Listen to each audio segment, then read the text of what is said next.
Village situé à plus de 1400 km de Niamey, Asamaka est aux portes de l'Algérie, plus précisément à une trentaine de kilomètres de Ingezam, la première ville frontalière de l'Algérie. Un village où les migrants qui y vivent sont plus nombreux que la population locale.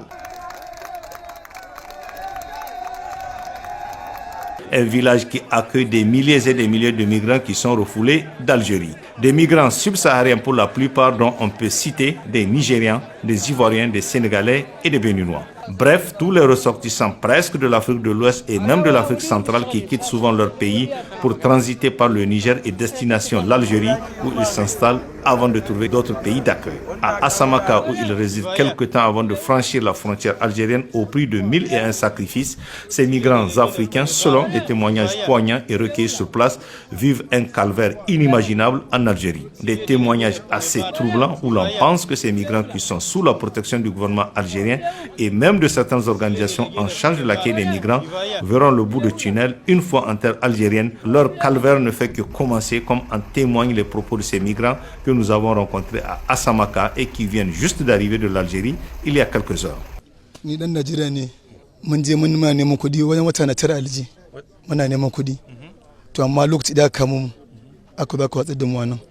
Je viens du Nigeria. J'ai fait 9 mois en Algérie en train de travailler. C'est sur nos lieux de travail respectifs que les forces de défense et de sécurité algériennes nous ont arrêtés.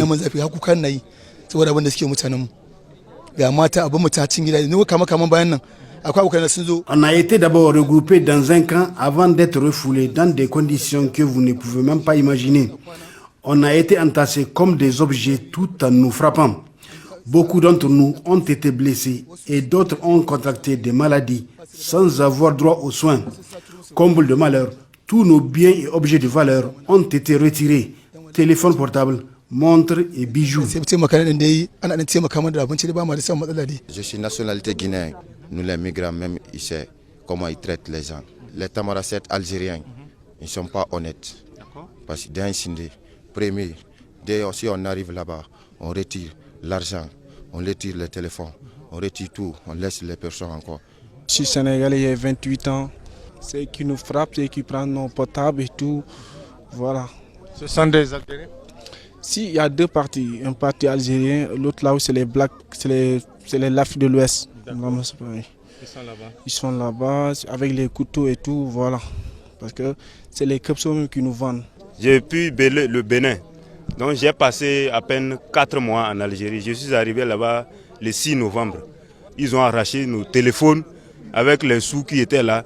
Ils ont tapé les hommes qui étaient mariés, ils ont tout ramassé. Je demande à notre cher président et les autorités communales ou départementaux de venir à notre aide. Nous souffrons ici. Je n'ai pas aussi dit que les autorités nigériennes ne font pas de leur effort pour nous fournir la nourriture. Mais entre nous, on ne s'entend pas. Je viens de Côte d'Ivoire.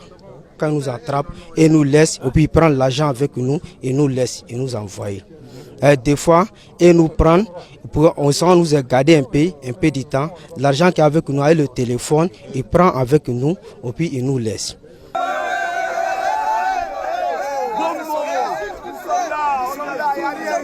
Au regard de ce drame qui se joue dans une partie du continent africain, le Niger se voit obligé de faire face à cette situation à son corps défendant en apportant une assistance précieuse aux migrants refoulés d'Algérie à travers les services de l'État basés à Asamaka. L'autre question est comment comprendre qu'en dépit de cette assistance fournie par notre pays pour venir en aide aux migrants refoulés d'Algérie, que certains pays membres de la CEDEAO, dont les ressortissants parfois plus nombreux, vivent l'enfer sur terre, s'évertuent à adopter un comportement inamical et indécent vis-à-vis du Niger. Où est la reconnaissance et l'esprit de solidarité envers le Niger qui doit primer en pareilles circonstances? Ces migrants qui ont quitté leur pays, souvent pour des raisons politiques et économiques, et qui tombent dans une situation inhumaine, ne méritent-ils pas l'attention des dirigeants de leur pays qui, au lieu de prêter une oreille attentive à ce drame que vivent leurs concitoyens, préfèrent s'investir dans la déstabilisation de notre pays? Enfin, que dire du sens de l'intégration africaine prônée par les pères fondateurs de la CEDEAO il y a de cela une quarantaine d'années?